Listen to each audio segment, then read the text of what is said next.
क्या चतरा से चुनाव नहीं लड़ेंगे सत्यानंद भोक्ता? क्या सत्यानंद भोक्ता अपनी बहू को सौंप देंगे अपनी राजनीतिक विरासत?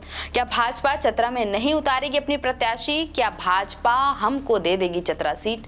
बात करेंगे आज की वीडियो में चतरा विधानसभा सीट की।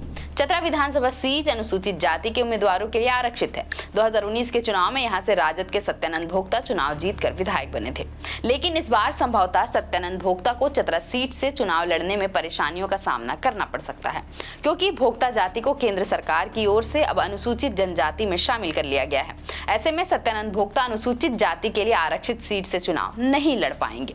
ऐसी स्थिति में सत्यानंद भोक्ता किसी सामान्य या अनुसूचित जनजाति के लिए आरक्षित सीट से चुनाव लड़ सकते हैं। अब चतरा सीट से सत्यानंद भोक्ता की जगह उनकी बहू रेशमी चुनाव लड़ेंगी, इसके पूर्ण आसार हैं। ये तो हुई इंडिया गठबंधन की बात। अब एनडीए की बात करते हैं। तो चतरा सीट पर भाजपा आजसू दोनों पार्टियां अपने उम्मीदवार उतारना चाहती हैं। हालांकि राजनीतिक हलकों में चर्चा है कि इस बार बीजेपी जीतन राम मांझी की पार्टी हम पार्टी के लिए सीट छोड़ सकती है। हम पार्टी के लिए बीजेपी अनुसूचित जाति के लिए आरक्षित चतरा सीट छोड़ सकती है। चतरा सीट बिहार के गया जिले से सटा है और गया संसदीय क्षेत्र में जीतन राम मांझी के प्रभाव को देखते हुए बीजेपी इस सीट को हम पार्टी के लिए छोड़ने पर विचार कर सकती है। चतरा विधानसभा क्षेत्र 1951 में अस्तित्व में आया। पहली बार स्वतंत्रता सेनानी सुखलाल सिंह कांग्रेस टिकट पर विजयी रहे, लेकिन 1957 के चुनाव में राजा कामाख्या नारायण सिंह चुने गए। सत्यानंद भोक्ता इस सीट से 3 बार चुनाव जीत चुके हैं और अभी राज्य सरकार में मंत्री भी हैं।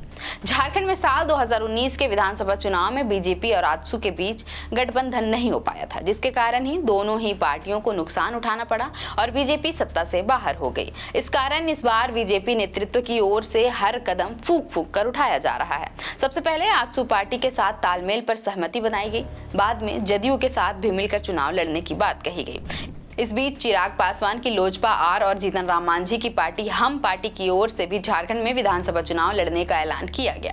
हालांकि भाजपा और आजसू की तरफ से भी चतरा सीट को लेकर दावेदारी की जा रही है। अब यह सीट किस पार्टी को मिलेगी, ये तो आला कमान के ऐलान के बाद ही पता चल पाएगा। झारखंड अलग राज्य बनने के बाद चतरा विधानसभा सीट के इतिहास पर एक नजर डालें तो 2005 में यहाँ से भाजपा की टिकट पर सत्यानंद भोक्ता जीते थे।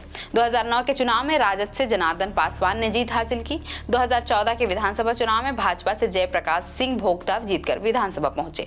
2019 के चुनाव में सत्यानंद भोक्ता राजद की टिकट से चुनाव जीते थे।